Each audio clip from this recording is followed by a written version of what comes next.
You're tuning in to Craigcast, the best in Web3, blockchain, NFT, and cryptocurrency technology. Great reviews, incredible interviews with the leading people in Web3. I'm your host, Craig O. Join me on my live stream as we go across multiple platforms, talking to some of the best people in the space. I've done well over 100 episodes, full-length podcasts gone live on multiple channels. All that to be said, Craigcast helps my community to plot, plan, strategize, and implement their next moves. I describe myself as 25% DJ. The other 75% is really steadfast to make sure that I understand the long-term implications of this space. I want to bring information to you. We might not happen to the same NFT community, but we are all here, and the bigger bet is on crypto overall. How will blockchain affect a world that will be fully tokenized in the next 10 to 15 years? Where will quantum computing be? How will AI, as it's already been a disruptor, how will that impact us over the next 5 to 10 years? So everything that we do on this stream is long-term in mind. I'm your host, Craig O. Let's get to it.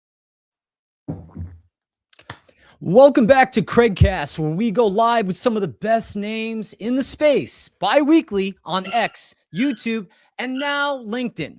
I'm joined by David Gokhshtein, founder of Gokhshtein Media, one of the most recognizable voices in crypto, entrepreneurship, and emerging technology. David has built a reputation for speaking his mind, challenging conventional thinking, and staying engaged through multiple market cycles while helping to educate and inform millions across the digital asset space. In this conversation, we're going to be diving into where crypto may be headed over the next 3 to 5 years, why conviction matters when the market tests investors, the future of America, AI, media, technology, policy, and the opportunities many people may be overlooking at this very moment. And as you guys know, on Craigcast, we plot, plan, strategize, and implement our next moves in Web3. GM, David, how are you? I'm good. How's everything on your side, Craig?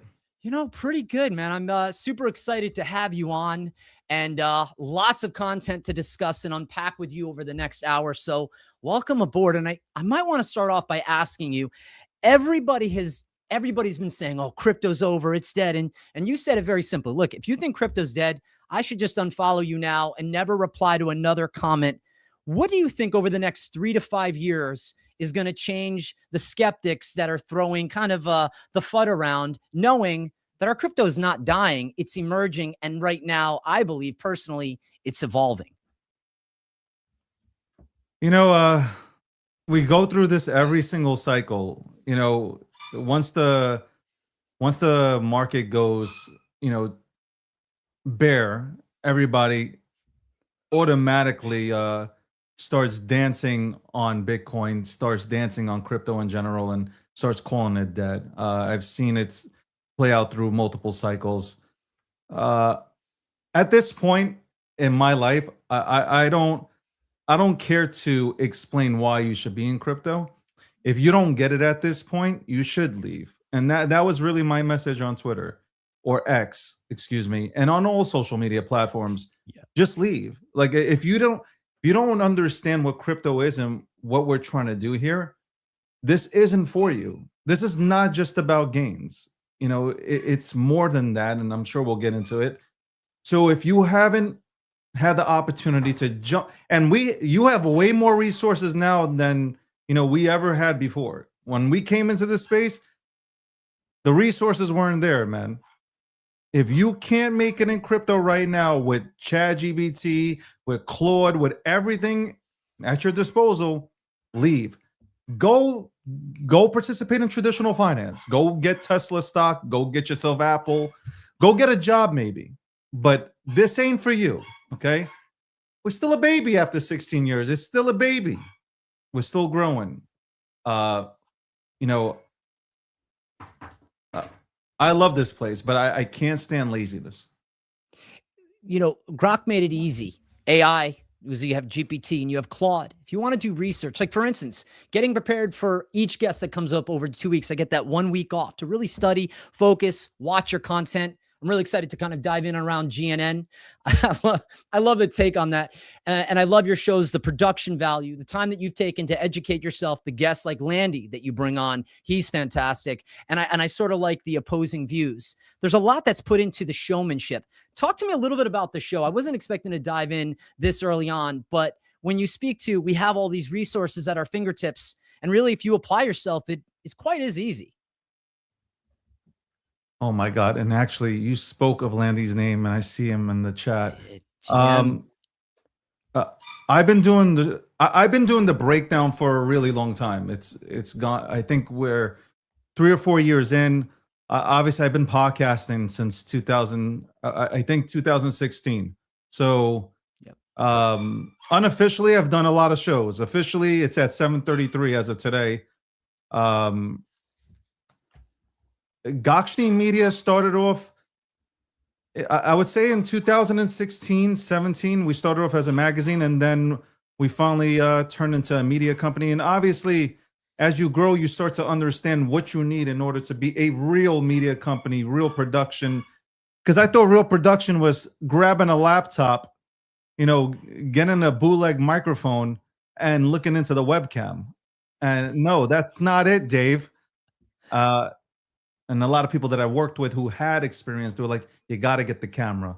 You got to get a microphone. You got to get studio lights. You got to look the part. Like, if you want this, you got to look the part. And it's an evolution. Like, when I look back at you know what I'm talking about here, Craig. When you look back at your first piece of content to now, like through the timeline, it's just like, yeah. And right now, and you got to be a professional because I got a dog barking. Okay, that's you. Okay, because I'm like, that better not be my Bella. I am. Do you understand? Do you see? Like, I'm trying. You're good. Okay, I am trying. If you give me 2 seconds, I will get rid of the dog barking because that dog will be outside in the yard right now. You're good, man. You're good. I was wondering. I was thinking, all right, does he notice the dog sound? I'm wondering. I'm watching Sam play. I am just like pretending the dog's not here. This dog's not here. The dog's not here. And quite frankly, if you're here to plot, plan, strategize, and implement a move, you're not worried about a little barking dog. You're here to maybe get some insight. By the way, the most over-abused word, David, that I ever heard was alpha. I got the alpha. Remember that last cycle? The alpha. I like to say, if I have good information to give, and I think I have a couple things I want to share. You mentioned the other day about the boys club. And I do want to talk a little bit about that because I got to be chief content creator for, it was Landwolf, which is a beta of Pepe. We have Peasy. By the way, I got one of the Peasy sweatshirts over there. I was going to rock that, but I'm like, you know what? David's going to come on with the sharp suit. I was like, at least I can give the guy a button down, Well, you know what? I wasn't going to come on here with the suit. I was going to come on here dressed down. Yeah. And then I was like, you know what? That would not be fair. I said, that would absolutely not be fair to Craig. No, I have to put on the suit. You're good. Well, it kind of begs to the next part, right? Entrepreneurs like an Elon Musk say what they will, whether left or right. And we can dive a little bit onto politics because I think you call a lot of things as you see them. I think you stay middle fence and you kind of go, okay, what does this mean to me? Where's the common sense in all of this noise? But entrepreneurs are completely getting wrecked and torn down rather than getting built up. How do we support more great builders in this space? Because you're taking the time to come onto my live stream and you've done a lot of accomplished and a lot of incredible things. Maybe I've earned my right to have you on, but how do we build up other entrepreneurs? Because you're coming onto my space tonight helps to build up my credibility in this space. How do we pay that forward and help other people? I have how I do it from my end, which is supporting artists that might not be as known. To me, that's one of the things that I do. But what are ways that we can do to really make an impact in this space? Because it's such more than just about crypto and a meme going up or the next ape NFT that goes to the moon. It's so much more than that. This is our media. This is our realm. I like to personally pay it forward. So, it's an honor when like somebody even sends you a DM and says, hey, can I get you on the show? I don't care if the person has 16 followers, 1 million followers, 5 million, 300,000, it doesn't matter. It's an honor that somebody says, hey, like I value your opinion. I think some of the things that you put out there are really cool. And I love my audience to go ahead and come and meet you. So I don't do a lot of podcasts. I really don't. Like if you really look out, if you look at my history, Say that again. I don't think you have the time for it. You're busy with a lot of the things that you're working on right now. So there's Yeah. sort of a balance between showing up for someone else, and I'm grateful. And then you're pretty much 24/7. I mean, you're, what are you, 5 to 7 days a week? Sometimes I'll see your touching grass posts, which is like, hey guys, I'm away from the studio. Well, here's a picture of the sky. Here's a picture of the grass. Literally, I need to step back for a minute. That's a good thing, and I always preach it. Like I you know, it's good to have that drive and to be that driven. I have that sickness where I'm seriously driven. When I hit goals, like they're not good enough, you know, you hit that goal, you make a new one, and I think that sometimes you have to stop and recognize how good you've done. You know, and I'm doing that now. Like you get to this point in life where you recognize, like, okay, I've accomplished some things. You might see things differently, and others might see things like, oh, he's done a lot. I don't see that. I feel like there's so much work to be done, and I'm continuously working on myself. Um, but yeah, like when I see other content creators, and I know that feeling when you first start out, you know, like, hey, I'd love to get guests on, because you know, you get guests on, it's an awesome thing. You get to have a really good conversation, and you get to break down this entire industry with notable figures. I try to make the time for that. I Yeah. try to make the time to jump on those shows, so people like you yourself can be seen. Thank you. I don't hold myself in high regard in the way you hold me, maybe, Craig, here, but I think you know what's but if I interesting can come on your show and bring on yeah, my audience, and then, you thank know, you. be visible to your audience, and then have a conversation that brings value, I'm down to do it. You know, otherwise Yeah, I decline all these other things. Like I'm not really interested, because it's repetitive questions, and I got you questions, and I'm not really interested in them. no, I'm not about gaslighting. If I have a guest on where we can't have a meaningful conversation and build a bridge for the future, I want no part of it. I don't care how big someone is. Speaking about, I think it was Leah Thomas from the Cake Wallet. You had her on the other day on your show, and I thought there was such a great chemistry of friendship and longevity. I think you guys connected back in 2017.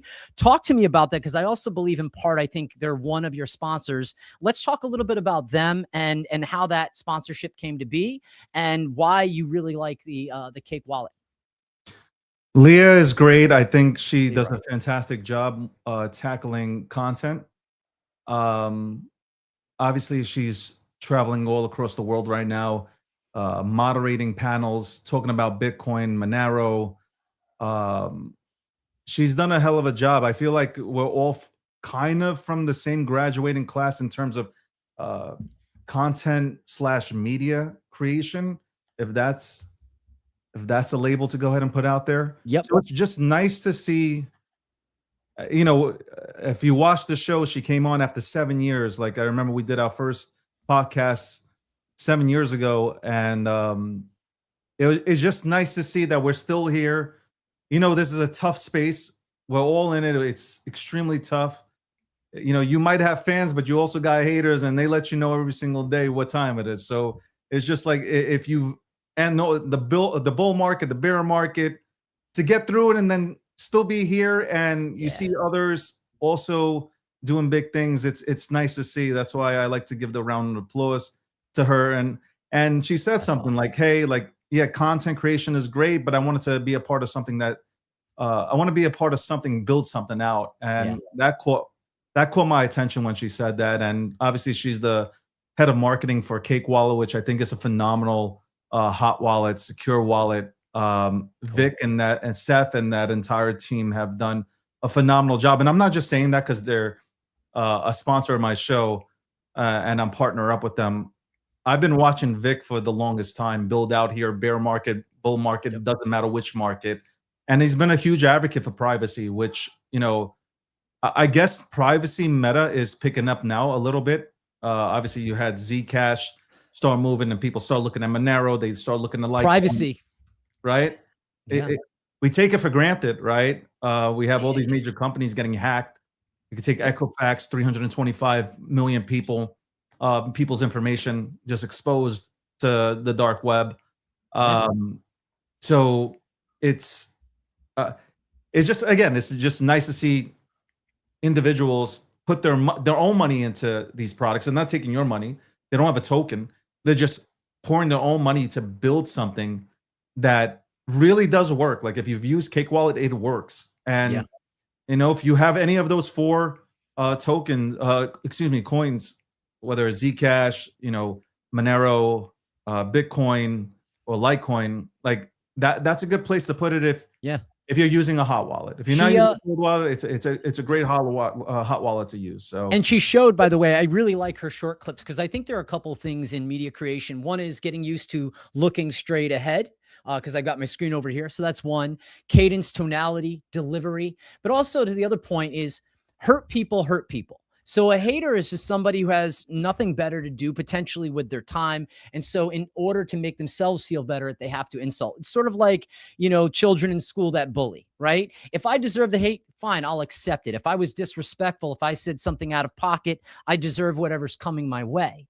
But if I'm here to bring positivity to the space, just like you are, you show up in the space every day, and that's really important. But I really liked her delivery. And when we spoke about that, now I want to kind of maybe if we can just tread in a little bit on this, right? You've got TradFi, traditional market, and then you've got DeFi. How do these two dance? Because we've spoken a little bit, touched a little bit on it, the privacy tokens, Monero and Zcash. How do these things, do you think, in the future, will they interact? Are you going to get like a credit card that doesn't have like an identity that, it's not directly tied to a person, but it's connected to your holdings? Like, how do you think that's going to actually work over the next, say, 5 to 10 years for people? I said this on my show. Bitcoin's great. There are a lot of protocols that are great out here. But if you were to implement cryptocurrency or blockchain into your company's payroll, hypothetically speaking, then people would be able to see who is getting paid what on chain, right?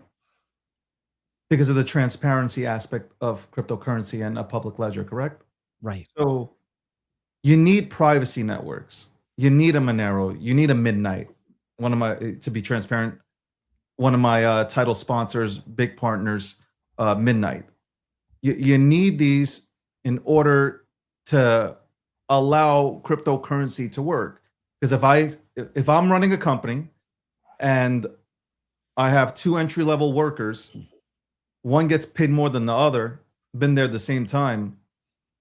Ooh, that's not going to look good when they see it on the chain. One's getting paid, and then you have chaos that breaks out in the company. People leave. That doesn't work that's not going to work for a company. That is not going to work. Even BlackRock, for instance, like Leia was on there. She said it like, like these people don't want to see. They don't want you to see what they're doing. That's where the privacy part comes in. Like they don't want to see they don't want the general public seeing how they're trading. Same thing with BlackRock. Like all these people, they don't want it. So like that's why I'm betting on the privacy meta to kick off. I really believe privacy meta is going to be a big thing next cycle. If not now, I already feel like people are already diving into it, but it will be bigger in terms of conversation come 6 to 8 months from now. So if people, it's necessary though. Do you want people to know your network, Craig? No, right? No, I mean, no. How much money do you have? What do you make a year? No, I wouldn't ask these questions of anybody in any context. How much do you have in your bank account? Do you have Chase? Do you have People's? What do you have? Do you have KeyBank? How much do you have in there? Do you have them separate? How many accounts do you have at each bank?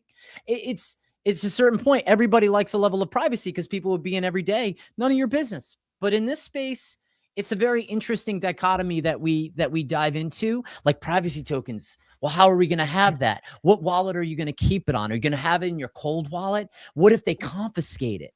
I was actually having a conversation with a friend of mine and said, if war ever breaks out, they can come and confiscate your gold, and I'm thinking to myself, I was like, well, if someone has gold, do they keep it within their dwelling? Do they have it outside their dwelling? People shouldn't want to know everybody else's business. Nobody would want to know that, but those are the things that are put out there. So there's almost comfort to be taken in this level of privacy, but it's who wants to take advantage of that and actually learn how to work with the tech and secure these digital assets, because there's a risk that's involved in this idea of self-sovereignty under your custody, care, and control. And people don't necessarily want that responsibility. If your credit card, your Amex or your Visa gets charged up, what do? You just get on the phone. Hey, Visa, here's the problem. I'd like to contest these charges. If your crypto's gone, that's it. Now, I do want to just, if I can, I want to go away from this for a second. I want to talk a little bit more about Gokhshtein Media. You had an original vision for it. How is that vision over the past years? You said 2016. I actually thought it was 18. Good to know that it was 2 years prior to that. How has that vision evolved through the success and sponsorship? And why do you think that success has followed you so closely over these past years? I think, this space is still a baby. So it's first to market kind of thing. We reported on crypto and then slowly we report on crypto and, finance, but we've moved into political conversations and sports. And I think for the most part, crypto people are into those kind of conversations. So it evolved from being a magazine. Like we were writing things. Crypto is hard to understand for somebody who's just coming into the space. Crypto is absolutely hard to understand. And when the magazine came out, which the magazine costs a lot to go ahead and produce, people don't like the magazine business is not cheap. Like in the magazines we were producing, again, not cheap. And it was a losing proposition every single month, but it's the long-term vision is like, okay, we would write about everything in layman's terms for people to understand how to go ahead and use crypto and why Bitcoin. And then it got to a point where, you expand into, podcasts and then eventually, you cover all topics. And that's where we are. That's where we are right now. And I'm redesigning everything. We should have the website out, give or take in a month or two. It'll be completely redesigned. There's really dope features that are coming along with the whole rebrand of the brand. And we'll be covering a lot of topics with a lot of good, with a lot of good people at the helm. I'll say that. A lot of people, a lot of good media. I call them media personalities versus content creators. Anybody can be a content creator. Not everybody can be a media personality. That, in my personal humble opinion. I love that. By the way, I say you have the KOL and then you have the quality content creator. I might be around the QCC because when I set out, it's really just to interview great people, minds that are consistent, that have educated themselves on this space, which you have been doing at every single turn. G Media, I did visit the site. Talk to me a little bit about that because it looks like you guys are going to have some insight onto traditional markets, DeFi, probably a little bit of political news. If someone's going in to engage and interact, are they entering from their PC? Are they going an app from their phone? Are they hopping in from X? What do you think that user experience is going to be like as this lifts off?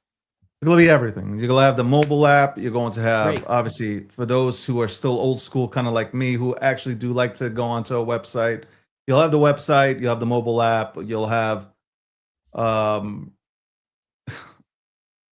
all right. Fine. I'll give you the exclusive, Craig. You kind of have the modern day version of the terminal for you guys to look at to get better insights about the market.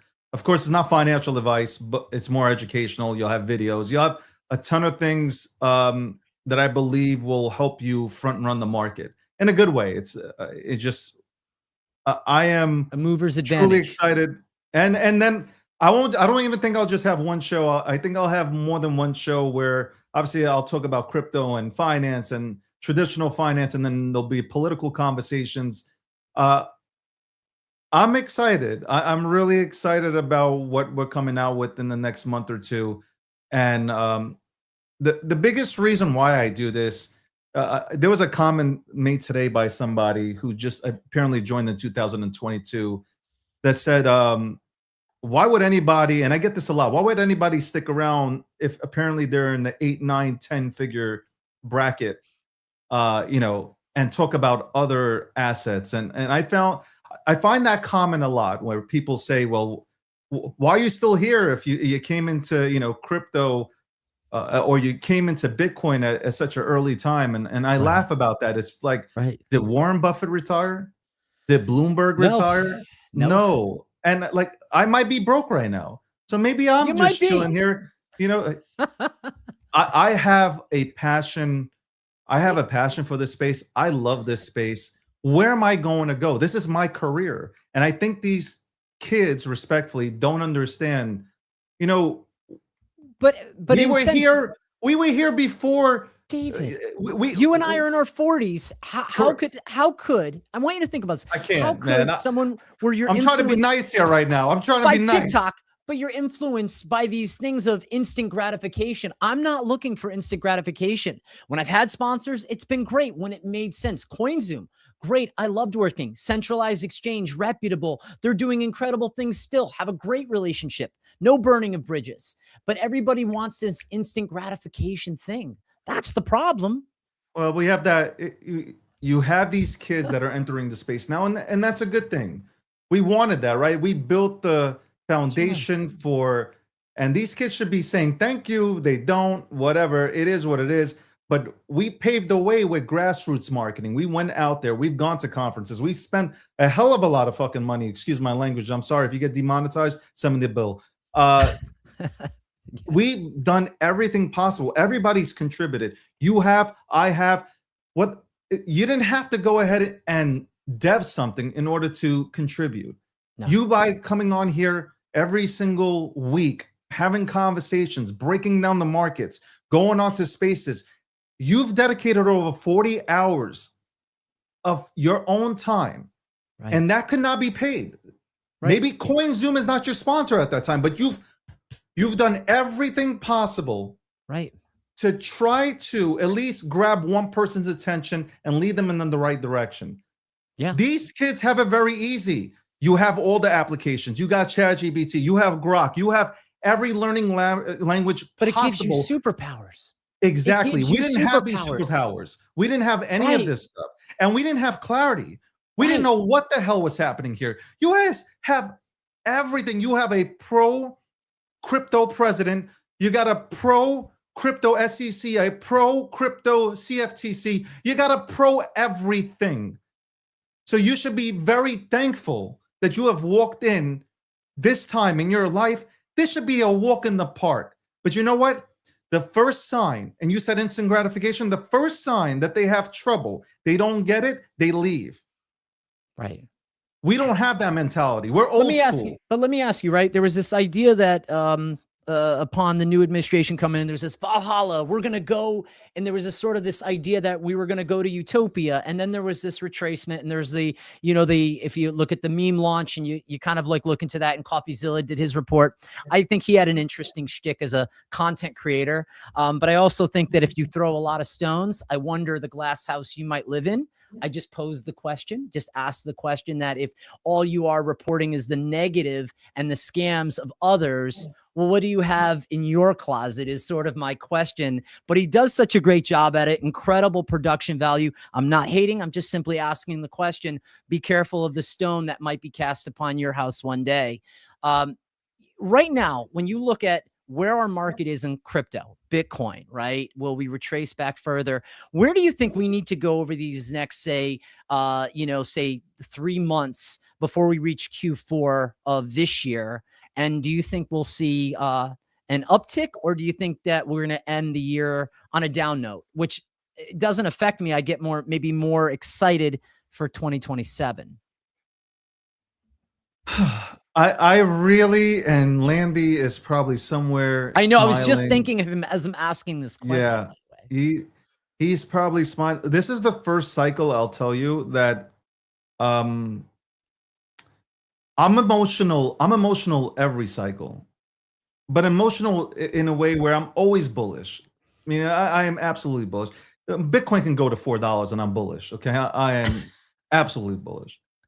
But this cycle, I've been able to just sit back and just watch and say, you know what? Let it go to 40,000. Let it go to 50. There's no rush. The money's waiting on the sidelines. There's trillions of dollars waiting to get into this crypto industry. We're at $2.22 trillion total market cap on this retrace. on this correction or in this bear-ish market that we're in.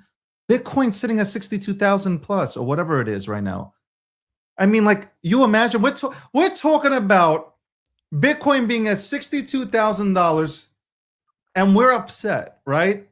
So, I mean, like, or the market is upset or the market is worried. We're at 62,000. Okay, so if it goes to 45,000, right? That's an opportunity for you to get in cheaper. I mean, like, this is a gift. I honestly really did believe that we're going higher than 127, but we didn't. Okay, Right. we've gone back. We're at a 50%. Right now, I think it's 50% correction. Okay, so if we go 60, 65, it'll be all good. We're fine. I think the only people that are worried are the people that just went fully into memes and holding memes that came off a pump.fun that have died out already.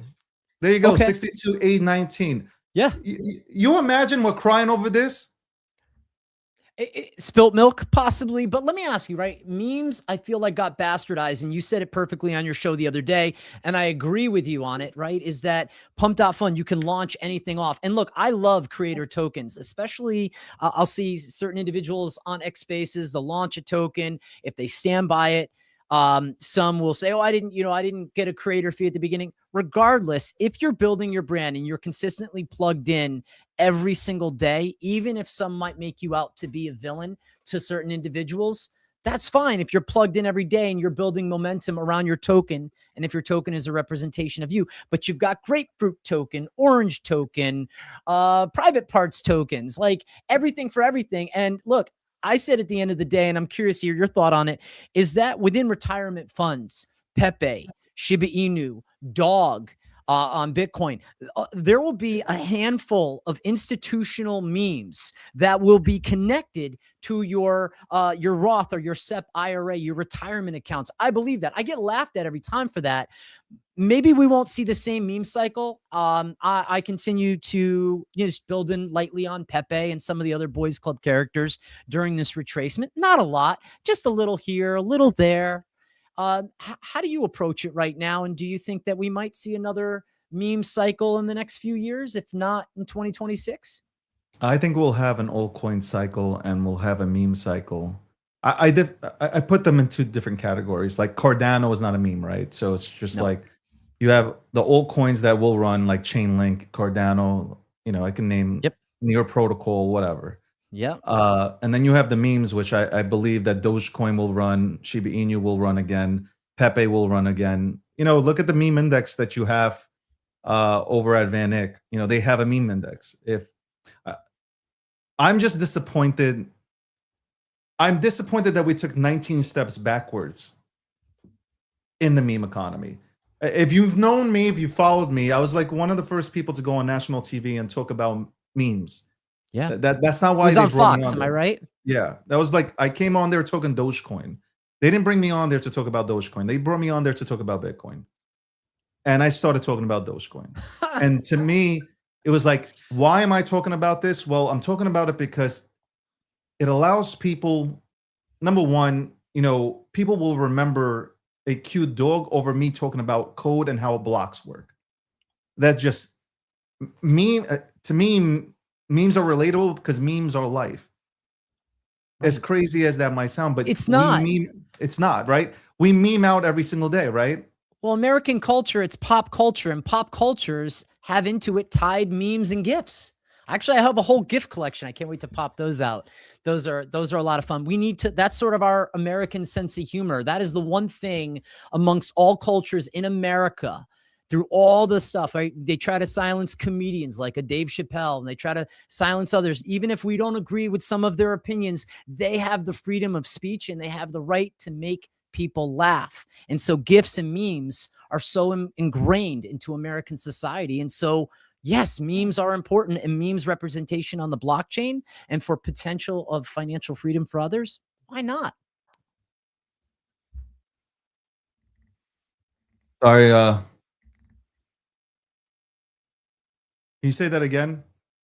Yeah, I said memes and gifts are part of American culture. They try to silence a comedian. It's the same thing as trying to take away the persona of memes and gifts. It's a way to connect all cultures. Doesn't matter religion, race. It's a way to bring people together. And humor defies all logic when people try to go through party lines, whether it's left or right, when we can laugh and connect and drink food, coffee. That's why I love having coffee with people in person, is I get a chance to connect with them. Why I get to have somebody in studio. It's a way I get to connect with you. Yeah. Why for me on X Spaces, I like listening on X Spaces when I'm driving in the car, but my participatory part in this space is to interview great people and create thought-provoking content.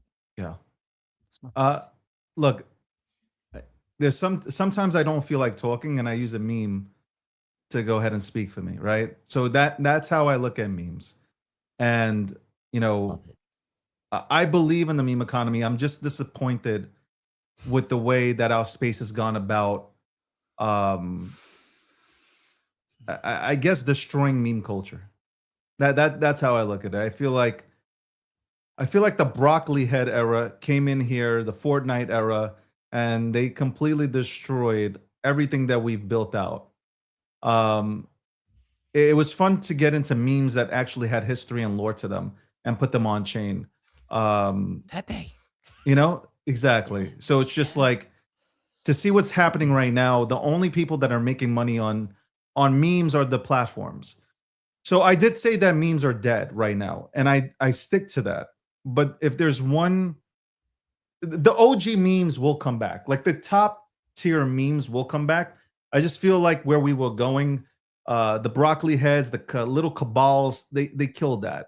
Instant gratification killed it. People are good to just get a $3 profit and be out. They don't believe in anything. There's nothing to believe in, Right. and people are scared to hold anything, because even the veterans are scared to hold anything because they feel like, uh-oh, done. You know, so the platforms like Pump.Fun are the ones that are making money, 200, 300, app during obviously good times in good markets. They're making $300-400 million a month, Right. Based off of fees. The traders weren't. Maybe 5% of the 100 were, but everybody else out here is just running around chasing, just throwing money at tops, destroying themselves. So will memes come back? Well, I look at what happened with the FOMO app. They had a $75 million, Series B, raise. They raised $75 million in the Series B. Yeah, FOMO app. So the FOMO app, we know that it's strictly based on memes. Like if you look at the FOMO app, people go on there for memes to follow traders who trade memes. So if that's a good sign that, maybe VCs are coming back into the game and they're interested, great. Hopefully, maybe, just maybe, we can get back to looking at memes that actually matter. But look at Pump Fun and what they did with this whole bounty situation. I think that's gone overboard. I mean, completely overboard. And I think unless we get the OGs, the real OGs back, and then people start looking at the real memes like Pepe and Doge and like really get excited about that, we might stay in this. But that's okay. Look, something that, and I know something that I think a lot of people don't, right? And if there's my conviction's getting tested all the time. So for me, a little bit with Doge, a little bit with Pepe. Pepe's been like my main focus of the meme, right? It's just focusing on one and why. The Boys Club meta. It's special to me personally. But I think a lot of people, this conviction is sort of has a short-term memory. And so how I fight that with just kind of the idea to grab sort of level of instant gratification is that I love art on the blockchain. Brutal, buddy of mine is launching a collection tomorrow. I'm getting the pre-mint sale and I'm really excited about it. And again, it's a $21 for the pre-mint. Really great generative art, quality artists. You have Reorder by Dario De Siena, who's going to be coming on in a few weeks. So for me, when I purchase art on the blockchain on Ethereum, that's sort of like my space. I try not to go on multiple blockchains. I just stay focused in one area. Focus for me, the acronym is follow one course until success. Stay on that. I think a lot of people, they kind of bridge off. So if I'm left with no value on any of these, and I think some of them will do exceptionally well, I'm left with a nice piece of art on the blockchain that I can talk about, and talk about what the artist did with either implementing AI instruction to the community. But you build a lot of really great relationships. Some of the people who showed up to the space, and I don't know, I mean, just looking in some of the comments and on X, I'll go in and after, but there's a lot of people that we've built good relationships with because we're plugged in every day. Yeah. The rest is what it is. Now, I do want to talk a little bit about, if we can, the policymakers, if they truly wanted to foster entrepreneurship and in innovation, what are the 2 or 3 practical changes that, if it were up to you, that you would implement for that to actually happen? Well, everybody's going crazy over the Clarity Act, but for me, the Clarity Act does nothing for retail. The Clarity Act is giving clarity to banks. That's all it's doing. So to me, it's just like, I can care less. But I mean, the people in crypto are excited, but for me, like, it means nothing for us. What would I do? Number one, create a test for our. So this is like, hold on. So this is a messed up question from this standpoint. Crypto was never supposed to be regulated. If we sit back and we think about, what crypto's about, the whole regulation part was never supposed to be a part of it. But if we want institutions to participate, which I can care less, but a lot of people do care about them because they do bring in the liquidity. I fight with this with Landy consistently. But I get that. So you need some sort of structure, right? Right. The Howey test is from 1933. Yes. I mean, we need to update ourselves a bit here. I mean, 1933. I mean, a little bit outdated. I would say a little bit. Do you think if the Clarity Act is to pass, I think it'll be a butchered version? And you spoke of the Howey test to determine. But I also have to, at the same time, you said bring in liquidity, but it also having these traditional, and I'm caught in this thing of where I'm sort of like, I say, this punk era, right? I mean, you think about the crypto punks. What did it represent? We're anti-establishment. But yet at the same time, you have to crowd for the establishment to come in to bring in more liquidity and to that credibility for you to actually have access to be able to utilize as a form of exchange. I mean, look to Laszlo Henya for the 10,000 Bitcoin to buy 2 pizzas. I'd be on a therapist's couch today if that were me going, I want my Bitcoin back.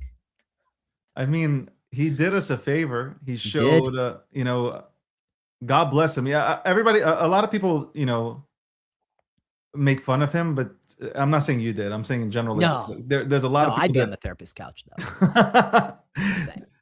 They dog him, but at the end of the day, like, if it wasn't for him, then you wouldn't have that story out there, and we wouldn't have Pizza Day. And I think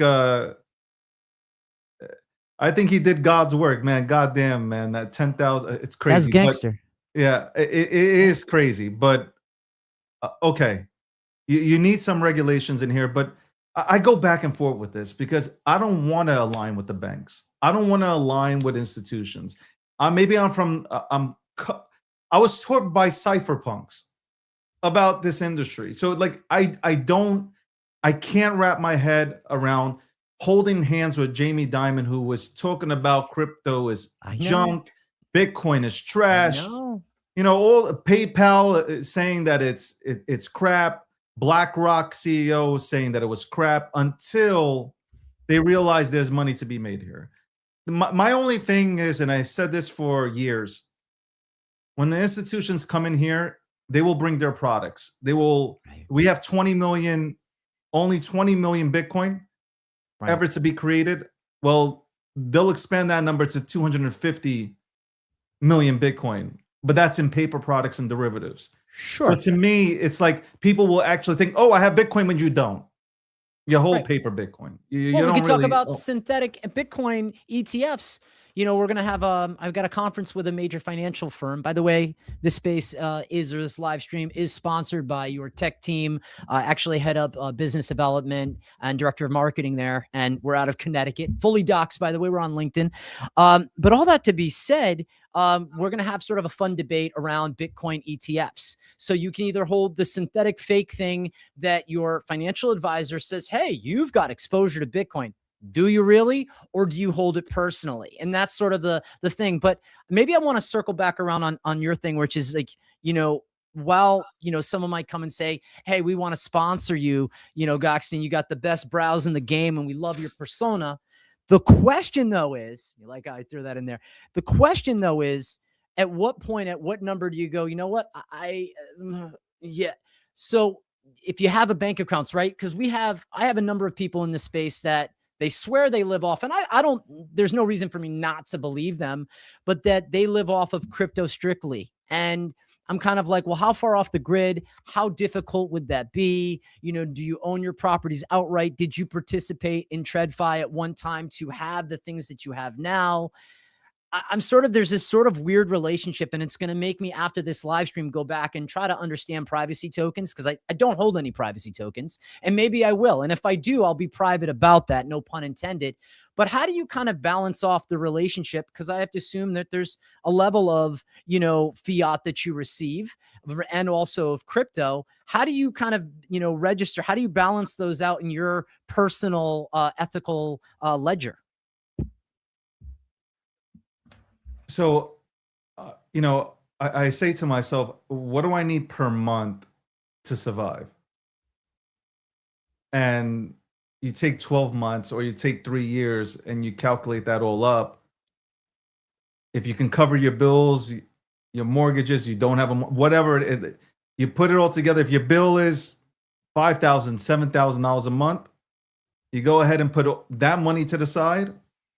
And then the rest goes into, things that you want to invest into, whether it's crypto. I say diversify. So, buy land, crypto, stocks, get it all in there, because while crypto's down right now, stocks are flying, right? Except for today, stocks have been flying. Somebody's mentioning SpaceX. Well, guess what? I've been waiting for the pullback, to go ahead and get into SpaceX, because I think SpaceX is a phenomenal stock. For me, with sponsors, yeah, of course you'd want fiat. You want to get fiat, and then you use that to go ahead and live, and then use the rest to go ahead and invest. I mean, it's very simple. It's not really that complicated. You look at you write it down, or you use Grok or whatever, ChatGPT, right? And you list out what your expenses are, how much you pay for insurance, right. how much you 100%. pay for medical, like. And what insurance I meant was like car note, and what's your payment for your car note? How much is your electric bill, utilities, whatever? You print it all out, and you make sure that you allocate that kind of money for the next year or two, and then you participate in the markets, and you hope you do well. You hope that you front run the markets correctly. And if you do, everything else is looking dandy. Let me run this by you. Silver and gold earlier this year. It did something that we hadn't seen in a very long time. And it didn't surpass, when you have inflation included, the price of silver in, I believe, the early 80s. I mean, that market's always been cornered. Gold has continued to go up. When you compare gold to Bitcoin, it has a very interesting correlation. And I might let Landy speak more to that. I'm not the tech guy by any means, or the chart reader with Fibonacci and all that fun stuff. But when you look into what precious metals don't do astrology? Yeah, right. Astrology. That's what it is. Market astrology. But when you look into precious metals and art, right? Things that are tangible, physical, tangible, but aren't directly fiat.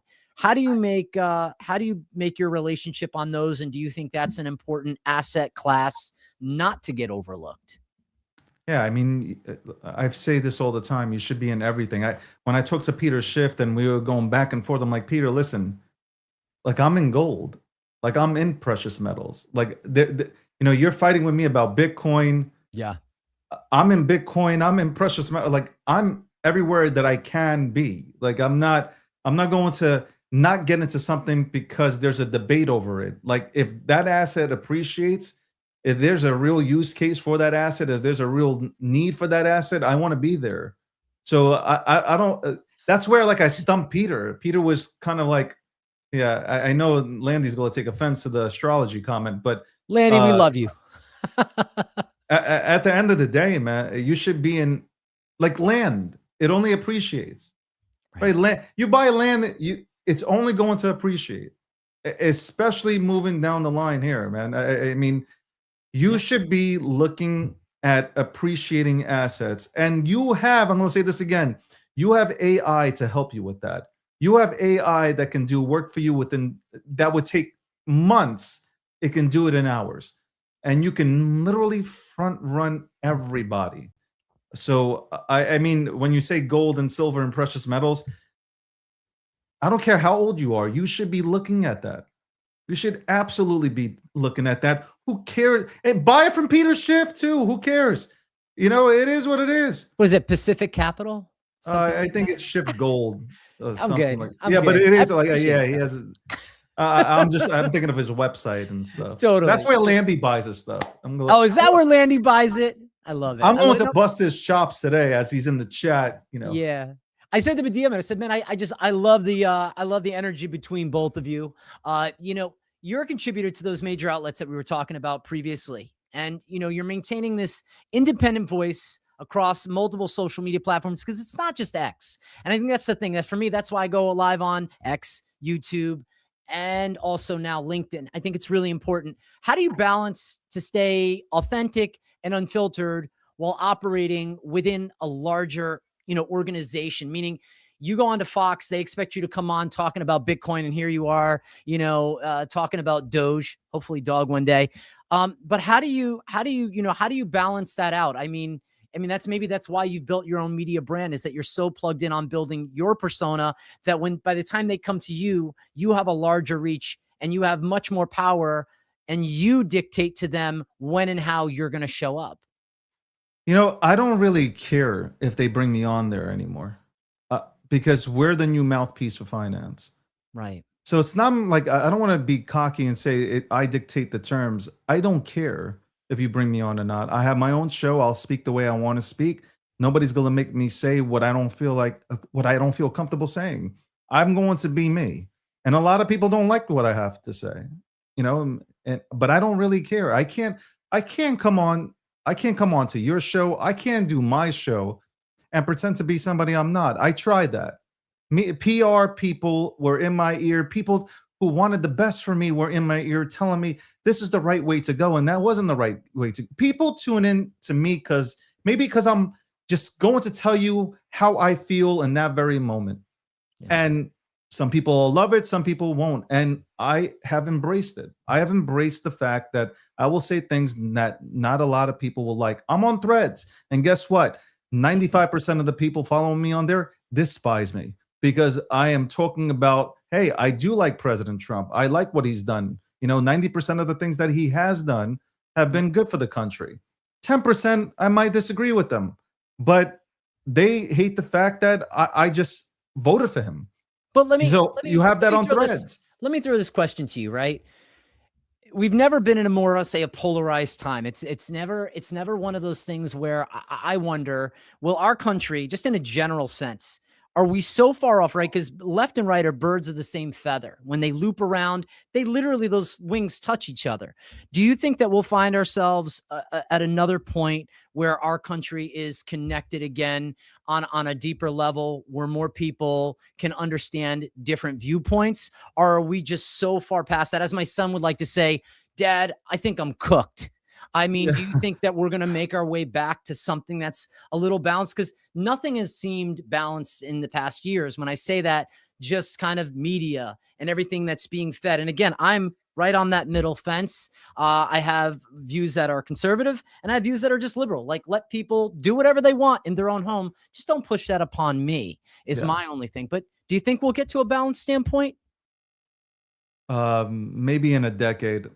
Okay, 10 years. I don't. You know, unless we need. Me and Landy were talking about this today. Unless we get 3 parties, not just Democrats and Republicans, we need a third party in here to really And everybody will say, well, we have the independents. No, we need a real third party. Because right now it's either you're a Democrat or a Republican, and that's it. It's just, and whoever, gets power, nobody does the other side won't allow for anything to be done, vice versa. We're not doing anything for the people of the United States of America. We're just not. We're still, we're just sitting there, and we have people that represent us. They ain't doing nothing. Right. So yeah, and it's toxic. It's really toxic. It's bad. It's violently bad. I learned that I'm telling you, I just started posting again on Threads a week ago. It has absolutely been violent. It hasn't even been a conversation. It has been violent. Yeah. So that's where we are. I feel like mainstream media has been a huge contributor to that, to dividing the nation with narratives.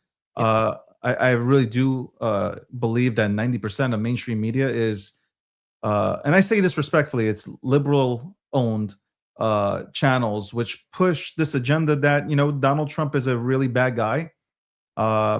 They push fascists. They say these words like, nonchalantly, and you have some person sitting at home that isn't doing anything, and they start to develop this hatred towards a person based off of opinions of others that are scripted, where the narrative is supposed to be pushed by the people who, the people that created these narratives are hiding. You'll never see their faces, but they're hiding behind the curtain, pushing these narratives out there to get people to hate. And how do you control a population? You divide them. Because a united nation, you're not going to control them. So this is where we're at. You have people that hear the word free and they jump at it. That's why Mandani won. That's why he's the mayor of New York City. Now you're from. Am I correct? And I was born in New York City. I'm not there no more. Born in New York City, Brooklyn. And I was a Democrat when I was growing up. This is no secret. I was a Democrat because that was it. You're a Democrat because life is going to be great, and we'll be back in 4 years, and we'll show you. And nothing changed. And every 4 years they will come back with the same message. And again, nothing changes. Respectfully, right. I've said this also. I think Bill Clinton right now would be considered, a Republican with the way that he spoke. So it's crazy. You see, Trump. If you're not from New York, you're not going to ever understand Trump and how he speaks. I'm from New York. I understand how he speaks. We hear a lot of people speak the same way he speaks. He speaks his mind. He speaks what he feels at that very moment.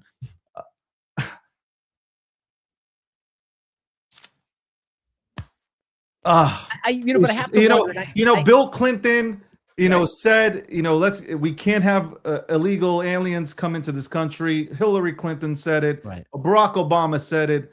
2016, CNN is taping Barack Obama's squad going out there, ICE, picking up illegal aliens, sending them back home. He's deported more people than Trump has ever deported. Yet it's because Trump wants to build a wall on both sides to keep drug dealers out, fentanyl out, all these things out of our country. We want fair elections, right? We want American citizens voting at the booths, right? We don't want people with no identification, no citizenship voting for the biggest election in this land, which is the presidential election. We can't have that. So the things that he's trying to implement is just, right now it seems crazy, and it seems like and people are calling him a dictator because they feel that only dictators do these kind of things. Only a Putin would do these kind of things, when these are rational things to go ahead and do. So I don't know. This world is upside down right now. I agree with you that the world is upside down, but I think where the challenge is it's how, when you think presidential, right? When we looked at a level of panache and how do I say, style, a charisma that Clinton and Obama and Bush, even ironically Bush, I can't say, there's something about in way in which when Trump speaks that I think triggers people, and I think he knows that, and he doubles and triples down on that. Yeah. And so to me, the only thing is when I'm more of a uniter mentality, and again, I am really not left or right. And the reason for that being is that I see what you just said before, which is, well, you're either a left or a right. And I'm like, I'm good. Politics is the divide. I don't want it. My politics is in my home. It's making sure that my kids are respectful, that I'm respectful to others, that I'm not a jerk on the road, that I give everybody a fair and equal opportunity to have conversation or dialogue. But when you go into the political realm, and you and I think, are having conversations, and I love that you are tried and steadfast to your opinions and views, and I respect those. And I want other people to know that if they have a view that opposes yours, that I want to respect their view. Now, if I don't agree with your view or theirs, that's my business, but at least I'm opening to listen to what you have to say. Yeah. When conversation stops, that's when wars happen. Yeah. When you have leadership. So for me, my criticism of a Trump, the only criticism that I really have is that when you have leadership or you're presidential, you have a respect to unite people, even that you don't agree with. And I see more times than not that there's not, I'm not even going with racist, but just the divisiveness of his speak. And I don't want to call it rhetoric, but that to me is, I want to see people bringing together, even if I'm like, you're out of your mind. I understand where you're coming from, but what are you talking about? And versus, let's have this conversation. And I think dialogue in general in the media has been lost. And I think it's just been sped up. And I think he's only a cog in the wheel of how far we've gone. And at least if we can see maybe 10 years out from now, that there's something that brings our country back together. And that's why I said before, comedy, a way to find laughter, meme culture, gifts. If we can find that in common and we can have a conversation over coffee, or just to connect as two human beings, caring about our amazing country, that being America, then maybe we're on the right track. But I think we've lost our way. Now, I do want to segment just a little bit away, and I appreciate you sharing for me on your political views. And I think it's really important that people respect that, because I believe in free speech. Yes, free speech. It does have a consequence, but people do get to speak their mind, especially on my stream. Michael Saylor, you had the opportunity to interview him. And I always feel like with Michael Saylor, whenever I watch his interviews, I feel like I almost feel for the host that, or is the person asking the question, that they're only one bad question away from having Michael Saylor lose their shit on him, or for him to lose his shit on them. So my question for you is, when you look at what's going on with Strike, are there any things that you're seeing right now? Are you concerned? Are you excited for the longevity of the company, and for what the price is currently, or do you think it's all over and we're, again, as I like to say, we're cooked? No, I think we're fine, and I think Saylor is fine. I'm not just saying that because if I felt otherwise, I'd say it. I don't blow smoke up anybody's. Let me just do this. I don't want to demonetize you. It's a kid's show. I think Stretch will be fine. I think Strategy will be fine. Saylor knows what he's doing. He's surrounded himself with talented people, talented quants. All this rhetoric on social media is just being done for engagement. That's really it. Like, half these people don't know anything about traditional markets, respectfully. So Saylor was on my show, and he spoke to me during the conversation about how he used AI to create his products. And I was blown away. Another show the other day. Yeah, he said that on CoinDesk, and they clipped it up and they put it out there. My whole thing is, when he said that to me, I was blown away in a good way. I was like, oh, this is really cool. I should really dive deeper into AI and figure out a way where I can create more products for my brand. So that's kind of like what I took away from the conversation. Yeah. I see the CoinDesk clip of people taking it and saying, oh my God, we're so cooked. Oh my God, he used AI to create these products. Right. Like, what are we talking about? Institutions are using AI to replace entry-level, mid-level employees. You have some of your favorite companies are using AI to build out their products or effectively make them better. You're cracking jokes on Saylor, who's doing the same thing as what everybody else is doing. So I kind of sat back. I was like, this is not a serious place. This is absolutely not a serious place. Like, X is definitely no longer serious, because you have a bunch of kids, respectfully, that don't know anything about traditional markets. They don't know anything about building a business, but they sit there and they'll tell you that Sailor is failing because they know that negative content will always bring more engagement than positive content will.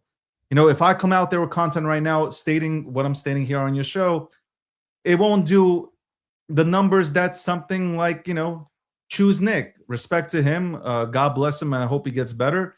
But he goes out there saying the Ponzi scheme, strategy, look what they've done, everything's down. That's going to get hella more engagement. Yeah. I'm not going to sell my soul for that. Because and I say this respectfully, I am building a media brand. Right. And one to report the news. I want to report the news correctly.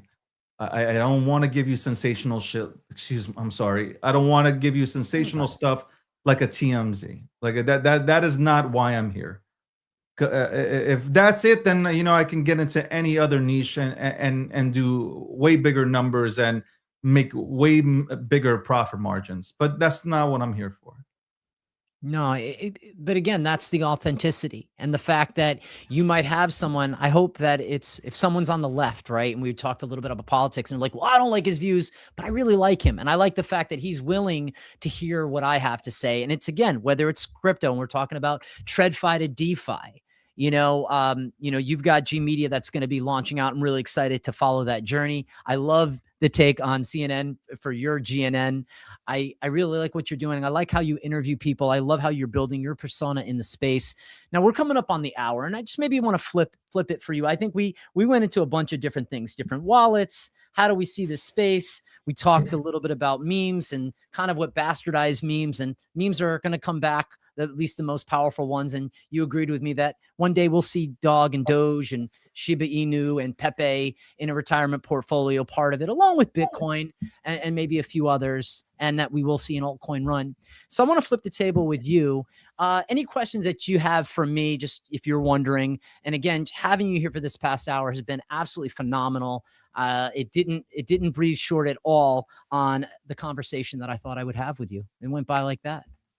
Well, I appreciate that. And thank you for allowing me, to get into the groove for 15 minutes. The dog was barking and that thing. Yeah, I'm trying to focus, and then my monitor's going out. Both monitors are going out at the same time. I'm like, Did great. Why is this happening? It was working. It was working perfectly fine. What the hell is happening? Let me say this to you. Yes, I'm a Republican. Yes, I'm a MAGA guy. But at the end of the day, I'm an American. So whatever benefits America, it could be a Democrat in office. I will be rooting for a Democrat to win because I live in America. Okay, I'm not going to pray for the president of the United States of America to lose. If the president of the United States of America loses, I lose. Right. So that doesn't even make sense. Can I disagree? Sure. No problem. We can all disagree. We can all not like the policies that have been put into place. Exactly. But at the end of the day, we are Americans. Okay. And we need to make sure that we are taken care of by our representatives, even if we did not vote them in. They need to be taking care of us. That's bottom line. Okay. Yep. So that's how I view the world. So yeah, you can be a Republican, but ultimately, America first. Not Nick Fuentes, America first. I'm talking about just an American putting America first. Brokers. Yeah. As for me, I'll ask you. I mean, what do you think about the meme economy? Obviously, you watched it. You bring up Wolf. I know Wolf. I hope that Wolf does succeed. I have Wolf. Yeah. So like people like chanting Wolf in here, I'm like laughing. I do have Wolf. Yeah, shout out to Wolf. What do you think happens here in the meme economy? Obviously, like I love memes. Like I really do. I have Bitcoin, I have Ethereum, Solana. We can start naming all the utilities out, but memes make There's an emotion that you get from memes. I think there's a couple things. One is I want to mention for me, one of the blockchains that I am incredibly excited by is Multiverse X and their token EGLD. They've done some incredible things. They have the heist, which released the seed phrase and try to get into that wallet and take the funds. And I donate some of my EGLD that I earn into that wallet, which is really amazing. And they've done some really cool things with the Guardian and the Uber Guardian to protect assets. So I just look into that if you get a chance. As far as alts, you know, Solana, I think will do some incredible things long term. You know, I think there's questions about, you know, how the price is pumped or potentially manipulated, just like anything else. I don't think Ethereum is going anywhere. I love collecting art, you know, on the blockchain. And for me, I like to stick with Ethereum based art, generative art blocks. I like some of those collections. So for me, I get really excited by collecting art because if left with nothing else, I'm left with some really cool generative pieces. And that really excites me. And it also builds a sense and feeling of community. As far as memes are concerned, Landwolf, I think, will do exceedingly well so long as Ethereum does well and that the beta train. So I go, if Ethereum is chewing along and it's going up in price, well, Pepe will follow. And so will some of the other boys club, PZ and Landwolf. And you see those spaces starting to light up. And I'll know when it's doing well when I see a David Gokhshtein hopping into an X Spaces, because I don't see you in X Spaces as much. And again, I'll just listen in. I try not to comment because sometimes, and there's some good characters in the space as well, but there are sometimes some characters in the space who create sort of an energy, and some people can either gravitate towards it or it repels them away for a period of time. So I do see that Ethereum memes will do some exciting things over the next, say, year. I don't know if it's this year, but I'd like to say in early 2027, something will be like a match and it will spark off and you'll see spaces going 24/7. And you're going to see the sort of the WAGMI, which is the we all going to make it mentality. Yeah. And that's how we know that the train is pulling away from the dock and potential money to be made. Printing session will be there. Don't lose your bet. Hopefully this time around, people will know how to take profits out. Because I think that's why people are a little bit bummed out. They were up millions of dollars and they round tripped again. And this is not their first cycle. So it's I think the that's Jomo. why a lot of, it's look, you haven't had this kind of money in your entire life. That's how I kind of like, that's what I tell people. Well, I don't go on spaces no more because I feel like spaces are toxic. It can be. Not all of them. Not all of them. But, and also feel like at this point in my career, like I shouldn't be on spaces unless we're having like a real conversation breaking down markets. That's when I'll attend, and that's once in a blue. I'm not bigger than anybody else, but for me personally, spaces don't work for me. I get that. It might work for other people. It just doesn't work for me. I get that.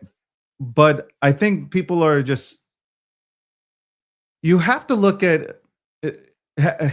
A lot of people have never made $500,000 in their lives, but yet here they are in crypto. They're up $500,000 in profit, and they refuse to take out money. So the greed has kicked in. That greed gene that you have inside of you, it's kicked in, right? And you've round tripped because you thought, oh no, it'll go higher, right? And you start taking screenshots instead of profits, you know, right. But now all you're left with is your screenshots with no profits, and you're angry, upset, and now you're looking for anybody to lash out at. And that's crypto. Eventually you're gonna learn, man. Hopefully we have a really good cycle where we really send hard, and maybe just maybe you'll finally say, you know what? Yeah, I'm taking profits now. I'm not gonna wait for the top. I'm not gonna wish that I had doubled my money here. This is more money than I ever had in my life. Right. Let me take it. Let me pay myself for working conviction. This side. I'll tell you this though. Conviction is, like I said, that short-term memory, and it's the same with greed. So the question that people might want to ask themselves today, and it's never prevalent until the market lifts off, and then all of a sudden they start thinking all these things. Can you pay your car note? Can you pay your mortgage? Can you buy out your house? Can you buy a second property? Can you pay off a debt that you owed? Those are really the questions. And the problem is that people go, well, I could do that and more, and I could buy the castle, and I can have all the cars. And that's the problem, is that when you see other people living a lifestyle, it sets a standard that you yourself should not try to achieve, because then you risk more. And then how many people have gone up to $500,000, $1 million in value on crypto, just to turn around and months later it'd be worth $2,000 to $5,000. You said it a number of times on your show. And again, it's being smart. It's making the right decisions. It's building real relationships. And here's the thing. You're David Gokhshtein. I'm Craig Gokhshtein. We're fully doxxed. Here we are. So we have to approach this space in a manner that has a high level of respect and integrity. And that might not be for everybody who plays in this arena. A lot of people are good with their PFP and just having their voice. So we have to move, or I'll speak for myself. I have to move differently.